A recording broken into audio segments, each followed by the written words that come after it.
आज हम बनाने जा रहे हैं हलीम। उसके लिए हमने आधा किलो गोश्त लिया और ये बड़ी बड़ी बोटियां ली हैं ताकि इसका रेशा अच्छा बने। तो इसमें और क्या क्या डालेंगे वो दिखाते हैं आपको।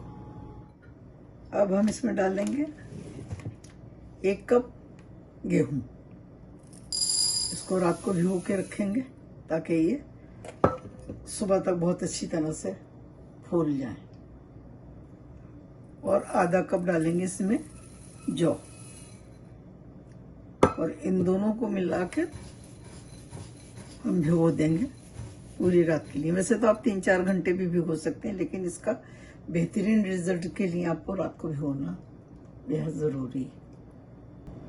अभी देखें, ये हमने रात को भिगोए थे ताकि हम अभी रिकॉर्डिंग के वक्त इन्हें इस्तेमाल करें। और ये हम आपको दिखाने के लिए हमने बताया था कि हमने इतने लिए हैं। अब यहाँ दालें दिखाते हैं आपको। मश की दाल 1 टेबल स्पून, मसूर दाल 1 टेबल स्पून, मूंग दाल 1 टेबल स्पून, चावल 2 टेबल स्पून लिए हैं हमने, और यहाँ पर चने की दाल भी 2 टेबल स्पून ली है। दालें हम इसमें बहुत कम डालेंगे, बहुत ही मज़े का हलीम बनेगा। तो चलें किस तरह से बनाते हैं वो दिखाते हैं आपको। अब कुकर में पकाएंगे हम और तेल डाल देंगे 1 कप। बिस्मिल्लाहिर्रहमानिर्रहीम।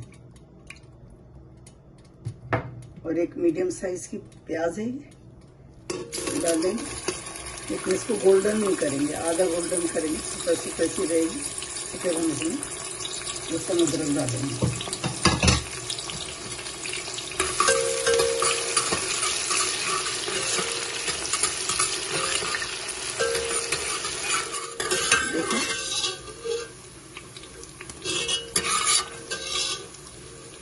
देखिए आधी गोल्डन में इसी तरह से रखना है हमने। अब इसमें डाल देंगे 1 टेबल स्पून भर के लहसुन अदरक का पेस्ट।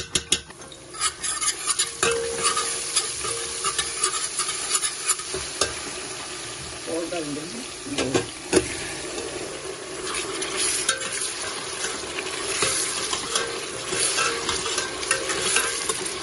थोड़ा सा भूनेंगे इसको।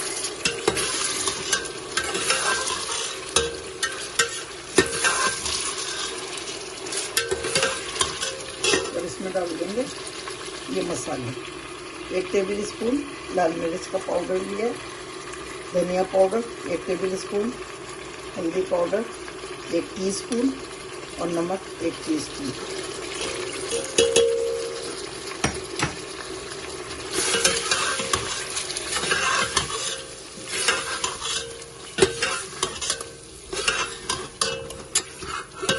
भून के अच्छी तरह से इसमें पानी डाल देंगे।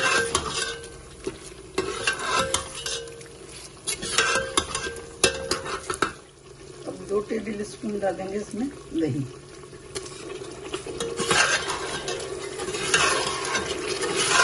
इसको भी भून लेंगे अच्छी तरह से। ये देखिए बहुत अच्छी तरह से भून जाएगी। अब इसमें डालेंगे हम पानी 2 लीटर।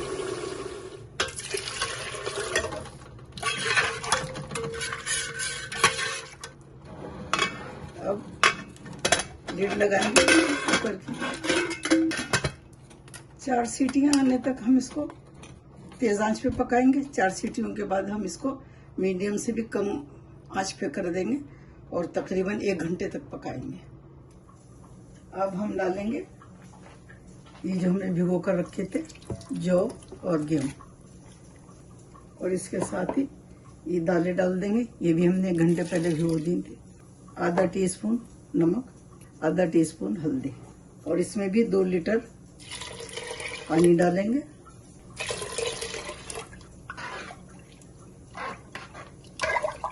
इसकी लिड लगा के भी हम रखेंगे पहले 4 सीटियों तक तेज आंच पे, और उसके बाद मीडियम टू लो पे रखेंगे ताकि 3-4 घंटे में ये अच्छी तरह से गल जाए। दालें तो गल जाएंगी, जौ और गेहूं जो है वो थोड़ा टाइम लेते हैं। चलिए फिर इसे दूसरे चूल्हे पर रख देते हैं। इसको 1 घंटा हो गया पकते हुए, और अब हम आपको बोटी दिखाएंगे इसे कितनी गली है। बिल्कुल गल गई। अब इसको यहाँ से हटाकर, और ये देखें छोटा है ना, ये डाल लेंगे इसमें कुकर में, और इसको इस तरह से आराम से करिएगा, इसकी छींटे भी आ सकती हैं। इसको अच्छी तरह से हम बोटियों को इस पानी के अंदर ही घोट लेंगे। ये देखिए बिल्कुल गला हुआ है, तो बहुत आराम से हो गया। लेकिन आप कोशिश करिएगा कि इसको इस तरह से घोटने की, क्योंकि अगर आपने पूरी बोटियां अलग कर ली, शोरबा अलग कर लिया और वो फिर रेशा बना के डाला, तो वो इतनी अच्छी तरह से घुटेगा नहीं, ये आराम से घुट जाएगा। तो अब उसमें डालते हैं ये जौ में।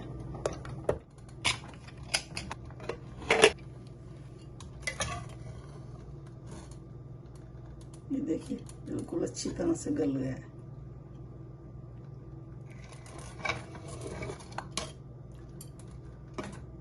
पहले से थोड़ा सा घोटेंगे, उसके बाद गोई डाल देंगे। पहले हम इसे घोटेंगे।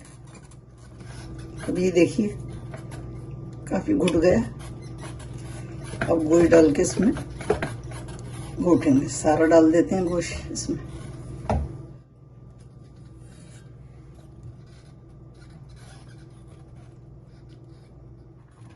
इसको देखिए 5-6 मिनट हो गए हैं, हम चूल्हे पे रखा हुआ है हमने मीडियम आंच पे, तो इसको घोटते हुए 5-6 मिनट हो गए, और अब ये बिल्कुल तैयार है खाने के लिए। इसमें डालेंगे 1 मुट्ठी पुदीना और 1 हरी मिर्च, बड़े साइज की है, बड़ी वाली हरी मिर्च जो तेज नहीं होती। ये ऑप्शनल है, आप मर्जी है डाले ना डाले, लेकिन इससे बड़ा अच्छा जायका हो जाता है। और इसमें डालेंगे आधा टीस्पून गरम मसाला, और अब इसको सर्व करते हैं। जबरदस्त बन गया। सर्व करने से पहले इसको बघार लगाएंगे।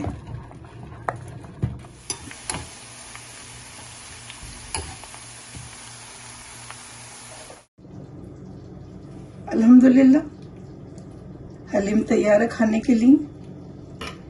बहुत ही मजे का बना है। इंशाल्लाह आपको बहुत पसंद आएगा। अगर मेरी रेसिपी आपको पसंद आती है तो प्लीज लाइक करें, सब्सक्राइब करें और बेल आइकॉन को जरूर प्रेस करें, ताकि नई वीडियो आपको फौरन मिले। तो चलें बनाएं, खिलाएं, दुआ में मुझे याद रखें। अल्लाह ताला आपके दस्तरखान हमेशा भरे रखे, आमीन। फिर मिलती हूँ एक नई रेसिपी के साथ इंशाल्लाह। अल्लाह हाफिज। Wow, yummy!